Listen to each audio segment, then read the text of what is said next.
કાયદાની વાતો આપણા ફાયદાની વાતોમાં આજનો આપનો વિષય છે પેમેન્ટ ઓફ વેજ એક્ટ, વેતન ચૂકવણી અધિનિયમ 1936 વિશે.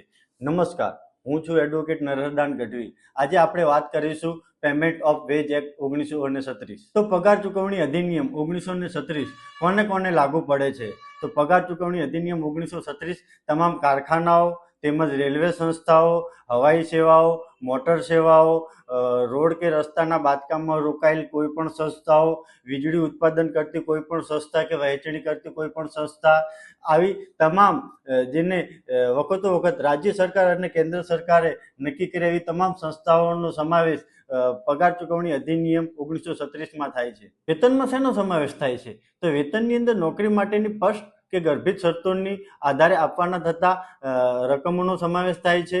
બેઝિક, ઘર ભાડા ભથ્થું, મોંઘવારી ભથ્થું, ઓવરટાઈમનો પગાર, રજાના દિવસે કરેલ કામનો પગાર વગેરેનો સમાવેશ વેતનની અંદર કરવામાં આવે છે. આ કાયદા અંતર્ગત કર્મચારીને પગાર ચૂકવવાની અંતિમ જવાબદારી મેનેજર કે માલિકની છે. જો કે કોન્ટ્રાક્ટરના કર્મચારીઓને પગાર ચૂકવવાની જવાબદારી જે તે કોન્ટ્રાક્ટરની છે. પેમેન્ટ ઓફ વેજ એક્ટની કલમ 4 અંતર્ગત પગાર ચૂકવણીનો સમયગાળો 1 મહિનાથી વધવો જોઈએ નહીં અને કલમ 5 અંતર્ગત મહિનો પૂરો થયાના 7 દિવસની અંદર પગારની ચૂકવણી ફરજિયાતપણે કરવી પડે. હવે વેતનમાંથી શેની કપાત થઈ શકે? તો વેતનમાંથી દંડની કપાત થઈ શકે છે, પણ એમાં ખાસ ધ્યાન એ આપવાનું છે કે દંડની જે રકમ છે એ પગારના 3% વધવી જોઈએ નહીં અને એ કપાત કરેલ રકમને લેબર વેલફેર ફંડની અંદર જમા કરાવવાની હોય છે. એના સિવાય ગેરહાજર રહેલા હોય તો એની કપાત થઈ શકે છે. રહેવા માટે ઘરની સુવિધા આપી હોય તો એના ભથ્થાની કપાત થઈ શકે છે. પ્રોવિડન્ટ ફંડ અને ESIC માટે કર્મચારીનો જે ફાળો હોય છે એની કપાત થઈ શકે છે. વ્યવસાય વેરાની કપાત થાય છે.